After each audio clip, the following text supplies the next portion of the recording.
introduction. As you mentioned, my name is Filip Stanić, and I wrote this paper with my professors Nenad Jacimović, Anja Ranđelović, and Jovan Despotović, and it's called Laboratory Investigation of Hydraulic Characteristics of Fly Ash as a fill material from the aspects of pollutant transport. So here's the short presentation outline. First introduction, I will say some basic characteristics of fly ash, and I will mention some main goals made in this study. Later I will explain experiments that were done and say something about the model calibration. At the end I will give some results and make some conclusions.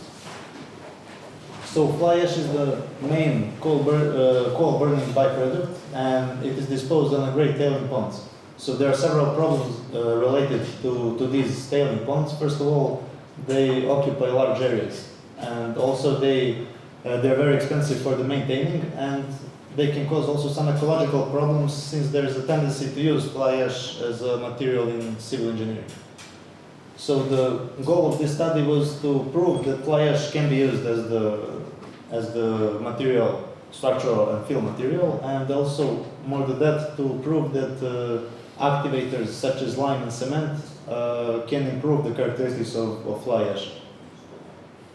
So this is the picture that describes the laboratory setup.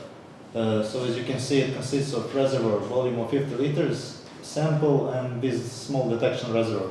So the sample and reservoir are connected with hose so that water can go from the reservoir through the sample and into this detection reservoir. In this study, we used 3 samples. First one consists only of fly ash, and the second and third one have some percentage of additives.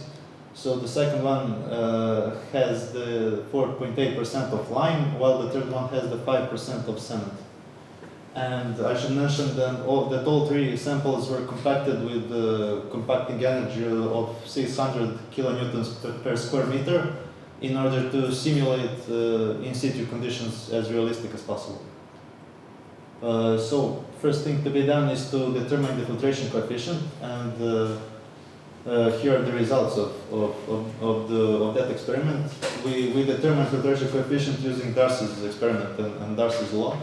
So slopes of these lines are filtration coefficients, and this blue line is related to the pure fly ash, red line is related to the fly ash with lime, and the green one is related to the fly ash with cement. And as you can see here, filtration coefficient for fly ash with cement is less by an order of magnitude than the filtration coefficient related to pure fly ash. So after determination of filtration coefficient, tracer test 1 was done.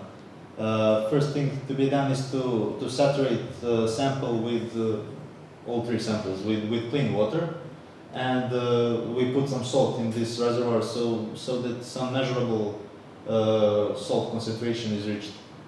And after that, water starts going from this reservoir through the hose, through the sample, and into this detection reservoir, and using this probe we measured the electrical permeability of this water collected in this detection reservoir, and after that recalculated it to the concentration. And this is the concentration curve that was expected to appear in the outflow. And as you can see, after some period of time, concentration should be equal to the initial concentration in the reservoir. So here are the results. This is the result for the sample with pure fly ash, and these are the results for the samples with additives. After tracer test 1 was done, we did tracer test 2, and I can say the test is pretty much the similar, but the methodology is just reverse. So now sample is saturated with salt water, and the reservoir is full of clean water. So now water again go from this reservoir through the sample into the detection reservoir. Again, electrical permeability is measured and recalculated into the concentration, and this is the concentration that is expected to appear in the outflow. And again, after some period of time, it should be equal 0, like the initial concentration in this reservoir. And here are the results. These results are, this tracer test 2 was done only for the fly ash with samples with some additives. It wasn't done for the sample with pure fly ash. So after the experiment was done, we need to do calibration of a model, and these are the parameters that should be calibrated. So filtration coefficient, effective porosity, and longitudinal dispersivity. As I already mentioned, filtration coefficient was measured, so it wasn't involved in calibration process, but these two, effective porosity and longitudinal dispersivity, these two parameters couldn't be measured during the experiment, so we need to develop a model in order to determine that. So on the next few slides, I will explain models that were used in this case. This is just a short description of mathematical model. This is the sporting equation where only advection and dispersion part are involved. And if we use this movable coordinate system that moves with velocity speed, this transporting equation can be written in this form of partial differential equation, parabolic partial differential equation that has the analytical solution that was invented by Oget and Banks. And this analytical solution is invented for constant boundary condition. So this C0 parameter is constant, it doesn't vary with time. I will not bother you too much with this numerical model because it's very simple. So final differences method was used. Again, this is the advection dispersion part, and this advection part depends on this Peclet number that can be calculated using this mathematical expression. So when both these parts are taken into account, transporting equation can be written in this form, and that was the form that was used in numerical model.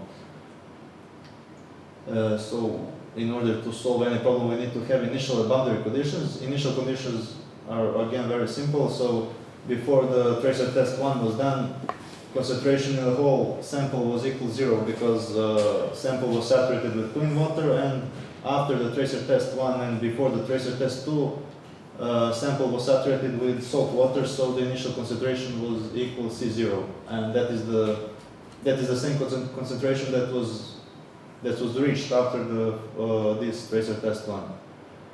So boundary conditions are a bit complex, and they're not so simple as the initial conditions, because boundary conditions are variable; they vary with time. And as I already mentioned, that analytical solution was invented for constant boundary conditions, so we couldn't use an original analytical solution.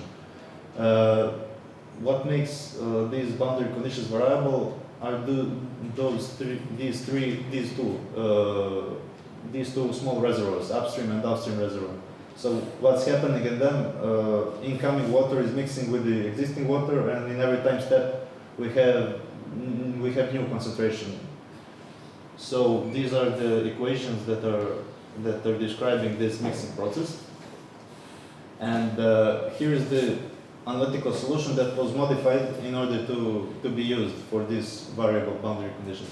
So this is the boundary concentration curve, and we transformed it into the stairs curve. So when you have stairs curve, you always have this some small time interval where original analytical solution can be used. So in order to get this concentration in the outflow, we do the superposition of all these original analytical solutions related to these small time steps, and that is described with this equation. So here are the results. These are the measurements for 3 samples. So this is the case for pure fly ash with lime, and fly ash with cement. And this is the numerical model. And as you can see, it fits pretty good with measurements. And this is the modified analytical solution, which also matches pretty good with both measurements and numerical model. And here are the results. So effective porosity of pure fly ash was 30%, and when we used these activators, it was decreased. So for the fly ash with lime, it is 13%, and for fly ash with cement, it was 18%. As a criterion function, we used, or objective function, we used the correlation coefficient in this case, and as you can see, in every of these samples, for every of these samples, it was bigger than 0.98. So here are some conclusions. We can definitely conclude that activators reduce transporting and hydraulic characteristics of fly ash, and so they make this. These activators make the fly ash more appropriate for usage in as a construction material and as a fill material. And also here are some relations that prove what I'm saying. So, as I already mentioned, this filtration coefficient for the sample with cement is decreased by an order of magnitude compared with the filtration coefficient for the pure fly ash.